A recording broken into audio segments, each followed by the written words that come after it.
ఇప్పటివరకు మీరు తీసిన మూవీస్ అన్నిట్లో కల్లా మ్యూజిక్ గురించి అనుకుంటే మీరు అనగానే నెక్స్ట్ పర్సన్ గుర్తొచ్చేవాళ్ళు ఆబ్వియస్ మీకు తెలుసు సార్. సో మ్యూజిక్ పరంగా ఇక్కడ ఎందుకు అంటే తనని తీసుకోలేదా లేదంటే ఆ మ్యూజిక్ మణిశర్మ గారి గురించి మాట్లాడుతున్నాను సార్. మీది బెస్ట్ కాంబో ఎందుకంటే ఏం చెప్తారు సార్? అంటే ఇది కంప్లీట్గా ఒక జోనర్ మార్చడమే కాకుండా ఒక కంప్లీట్ యూత్ఫుల్ వైబ్ కావాలనిపించింది నాకు. ఈ సబ్జెక్ట్ డిమాండ్ చేస్తుంది. ఓకే. సో అందుకని ఒక ఈ యూత్ ట్రెండింగ్లో ఉన్న టెక్నీషియన్లు కొందరు పెట్టుకుంటే నాకు హెల్ప్ అవుతారు. ఎందుకంటే నేను దీన్ని కంప్లీట్గా ఒక జెన్జీ ప్రెజెంటేషన్లోనే దీన్ని ఊహిస్తున్నాను.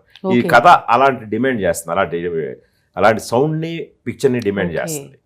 సో అందుకని నేను కూడా కొద్దిగా వేరే వాళ్ళతో వర్క్ చేస్తుంటే నన్ను నేను డిఫరెంట్గా కూడా ప్రజెంట్ చేసుకునే వీలు కలుగుతుంది మనకి. సో అందుకనే దీనికి కాలభైరవ్ గారిని తీసుకోవడం జరిగింది. సో అలాగే ఫోటోగ్రాఫర్ని కూడా నేను కొత్త కుర్రాన్ని ఇంట్రొడ్యూస్ చేశాను. ఇలా పిఎస్ వినోద్, రత్నవేలు వాళ్ళ దగ్గర పనిచేసిన వ్యక్తిని. సో ఇది పక్కగా తీసుకుని అనుకొని ఈ కథకి ఇలాంటి ఇది కావాలనే కాబట్టి వాళ్ళని తీసుకోవడం జరిగింది.